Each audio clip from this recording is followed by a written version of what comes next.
Now moving on to the Ninth Doctor, as portrayed by Christopher Eccleston. The first thing of note for me will always go back to the first episode of Doctor Who I ever saw. That would be the second episode of his series, The End of the World. There's this great emotive moment when he and the tree alien lady, I don't know what her character name was, are down in a service tunnel, and she takes the moment to relay to him her awe at being in his presence, the miracle of his being alive. Definitely giving hints to what the fate of the Time Lords was, although I don't believe she says the name Time Lords. But it's just really poignant the way the camera focuses in on Eccleston's face as the Ninth Doctor, shedding a tear, feeling the weight of all that loss, and just a very deep, moving moment that always stands out to me. Jumping ahead to the second thing that is also very memorable to me comes from the third episode of the series, The Unquiet Dead.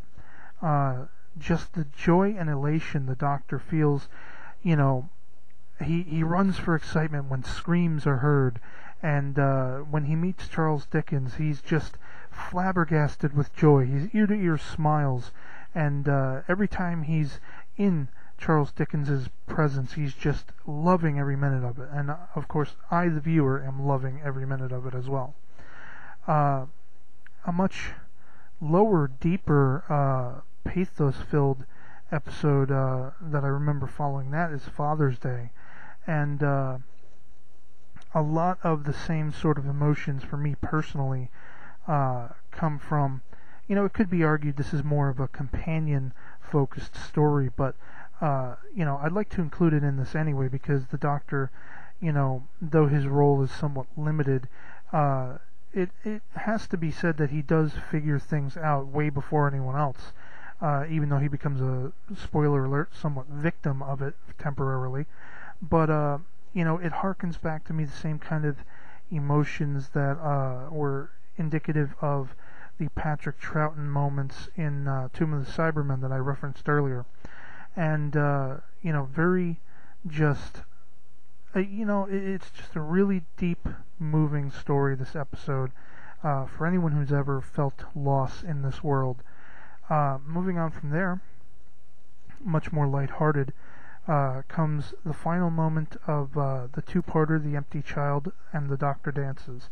Everybody lives, Rose, everybody lives. And that says it all. That just a real joyous, affirmation-inducing moment. Somewhat more comedic comes the next point I would like to reference. Comes from the episode Boomtown, and it's the Doctor's impromptu date with Blanc Felfach, Pasamir Day Slitheen, the Slitheen woman in disguise, and all of her scathing attempts to escape him, poison finger darts, and poison breath, and all these things, and the really calm and reserved way the Doctor handles this, like he expects every moment. It's just very funny.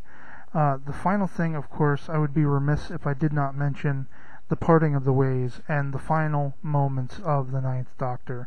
When I first watched this, I really knew very little about Doctor Who. I had read a little bit at that point, as it had already aired over in the UK and was about a year later over here in the US.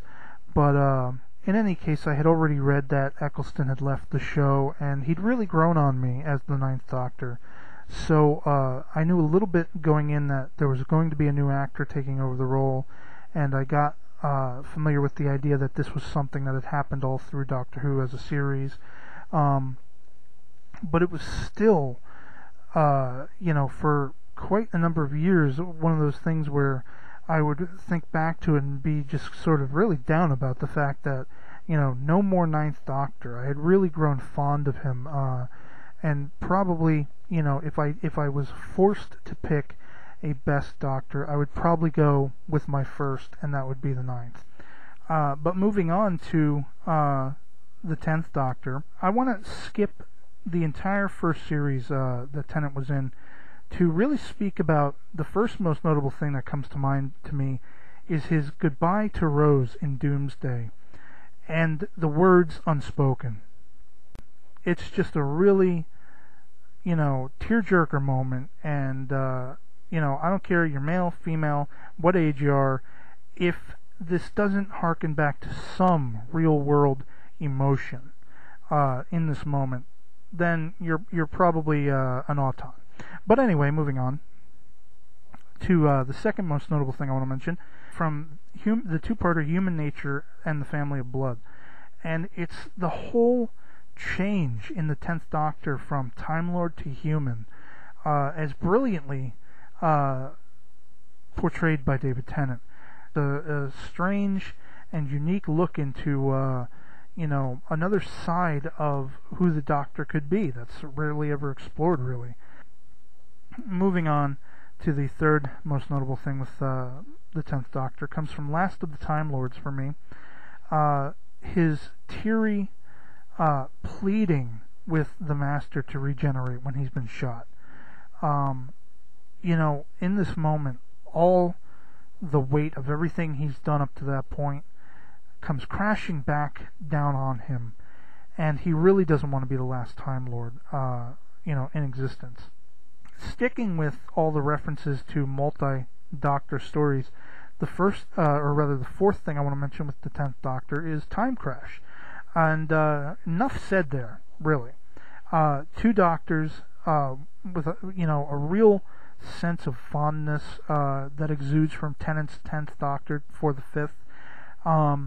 It's just quirky, fun, really brief, but one of my favorite things to come out of the hands of Stephen Moffat. I believe he's the one who wrote it.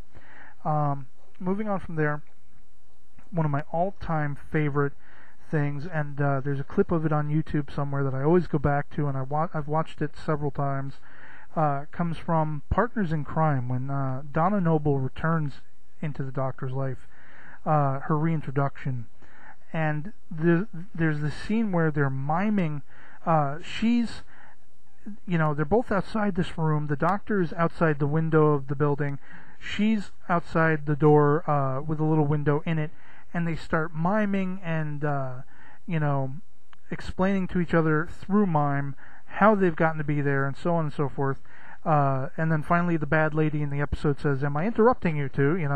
Really comedic, really charming moment that I just love to pieces with the 10th Doctor and Donna.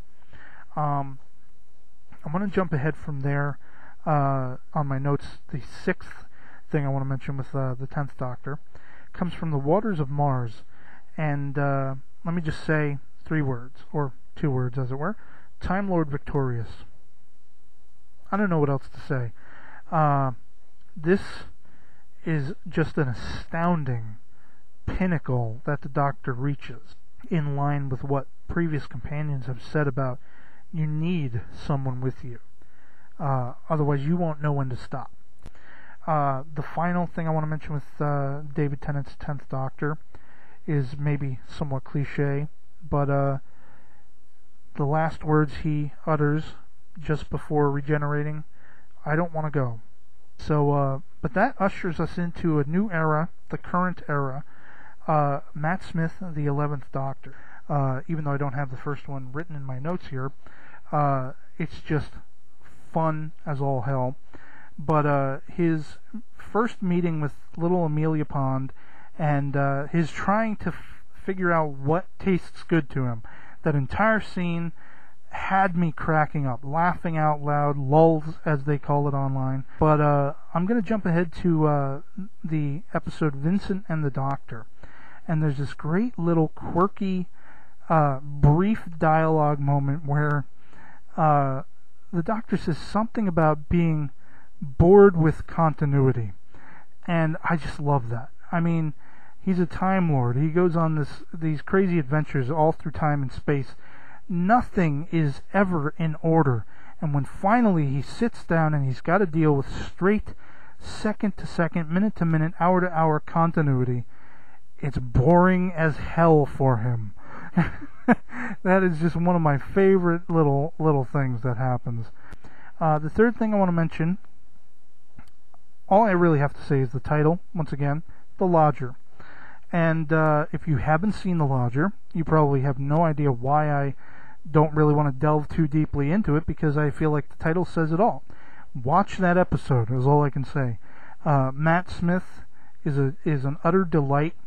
The craziness that's going on with the TARDIS malfunctioning and Amy being trapped in it and everything like that, but more so the entire interaction and having to appear human, though being so alien, that the Doctor encounters in his taking a room in this guy's flat. It's just mad funny to me. The fourth thing I want to mention with Matt Smith's 11th Doctor comes from the Pandorica Opens and Big Bang episodes. First of all, let me just say one word: Fez. That is in and of itself entertaining and funny, and people are obsessed with the Fez. So that's fun. But what I really found interesting was the timey-wimey stuff that happens in that episode. To use Stephen Moffat's coined term, what we really have is all these moments where, again, to use the term spoiler alert, where he goes back along his timeline and interacts with different things here and there. The most notable being when Amy, in the Weeping Angels episode, she has to keep her eyes closed and she's sitting there alone as the guards or soldiers have disappeared, and we see the Doctor come into the scene. And many people, as I recall reading online, thought maybe this was an editing mistake, but no, in fact, it was something concocted by Stephen Moffat, and it was thoroughly explained in that final episode. And it's just really creative and really, really astounding for it to come so much later in the series. We probably never thought it was going to be anything to get paid off, and here it was, something very important in the time travel side of things. So that's really cool. The final thing I'm going to talk about with Matt Smith comes from A Christmas Carol, and just a great fun moment at the very beginning of it when the Doctor comes down the chimney. Why? Because it was there and it seemed fun. That's essentially it. That's the Doctor. He can be quirky, he can be deep, filled with pathos, filled with pain and emotion, but sometimes very alien, and the contrast between the dramatic side and the humorous, quirky side, just so many things about the Doctor, from all the way back to the first incarnation to the current.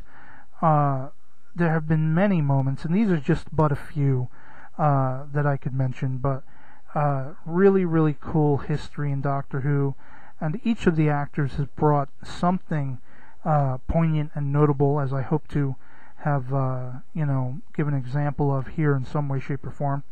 I'm realizing now, as I'm looking at the ticker, that I'm 47 minutes in to recording, so I'm probably going to have to break this up to 2 or 3 segments, so forgive me if that happens, but which will have happened by the time you're listening to this. See, there's timey-wimey for you. But in any case, I hope you enjoyed this little jaunt down memory lane for me, and all I can say is this is my love of Doctor Who, my passion and love for this phenomenon that spawned in 1963 and is still around. If you're listening to this, if you've stayed through the entirety of this, I'm betting that you probably love it too. So definitely, I hope you enjoyed this, and see you next time. SXE Blues signing off.